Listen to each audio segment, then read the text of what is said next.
এটি একটি বালিকা বিদ্যালয়, অথচ এখানে নেই কোনো নারী শিক্ষক। আমাদের কোনো সমস্যা হলে আমরা কাউকে বলতে পারি না লজ্জায়, কারণ আমাদের স্কুলের সবাই শিক্ষক, পুরুষ শিক্ষক। তাদের তো সবসময় সবকিছু বলা যায় না। আমরা মেয়েরা আমাদের অনেক ধরনের সমস্যা থাকে। মৌলভীবাজারের শ্রীমঙ্গল সরকারি বালিকা উচ্চ বিদ্যালয়ে প্রায় ৬০০ ছাত্রী থাকলেও ২০২৩ সাল থেকে এখানে নেই কোনো নারী শিক্ষক। এমনকি প্রায় ৩ বছর ধরে শূন্য রয়েছে প্রধান শিক্ষকের পদটিও। উঁচু ক্লাসের মেয়েরা যেভাবে তাদের সমস্যাগুলো সমাধান করতে পারে, ক্লাস 6 বা 7 এর মেয়েরা কিন্তু সেভাবে সমাধান করতে পারে না। শিক্ষকরা কিন্তু বুঝতে পারেন না যে আমাদের আসলে কি কি প্রয়োজন, কি কি উপকরণ প্রয়োজন আমাদের গার্লস কর্নারে। একজন শিক্ষিকাই বুঝতে পারবে যে আমাদের গার্লস কর্নারে কি কি ধরনের উপকরণ দরকার, কি কি আনানো লাগবে। আচ্ছা, আমরা যারা গার্লস গাইডে আছি, আমরা অনেকেই গার্লস গাইডে আছি।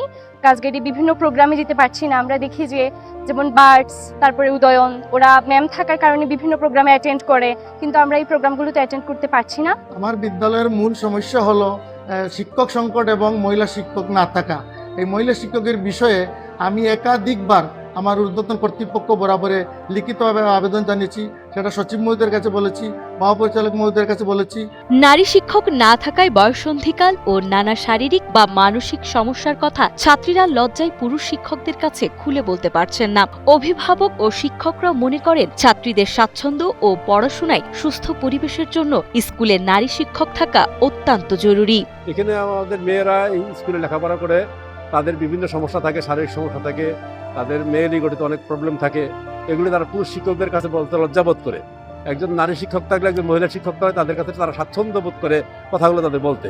যেহেতু মহিলা শিক্ষক নাই, এই জন্য মেয়েরা তার ব্যক্তিগত কোনো সমস্যা হলে বা মেয়েদের কোনো সমস্যা হলে কোনো শিক্ষক সাথে শেয়ার করতে দ্বিধাগ্রস্ত বা লজ্জা পায়।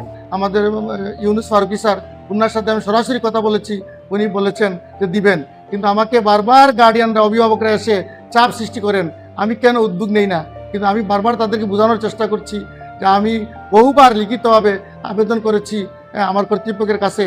তবে শিক্ষক সংকট ও এমন অস্বস্তিকর পরিস্থিতির মাঝেও এসএসসিতে ৯২%-এরও বেশি পাশের হার নিয়ে টানা ভালো ফলাফল রেখেছে স্কুলটি। এদিকে ছাত্রীদের এই চরম সংকটের কথা বিবেচনা করে দ্রুত নারী শিক্ষক চেয়ে ঊর্ধ্বতন কর্তৃপক্ষের কাছে চিঠি পাঠিয়েছেন মৌলভীবাজারের জেলা শিক্ষা কর্মকর্তা মোহাম্মদ ফজলুর রহমান।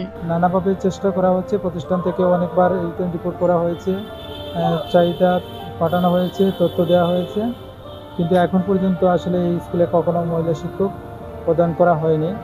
তো আমরা আশা করব যে অতি দ্রুত যাতে এখানে মহিলা শিক্ষক প্রদান করা হয়। আমরা সরকারের দৃষ্টি আকর্ষণ করছি যাতে ঊর্ধ্বতন কর্তৃপক্ষ বিষয়টা বিবেচনায় নিয়ে খুব দ্রুত সময়ের মধ্যে এখানে মহিলা শিক্ষক প্রদান করেন। প্রধান শিক্ষকের পদটাও শূন্য রয়েছে।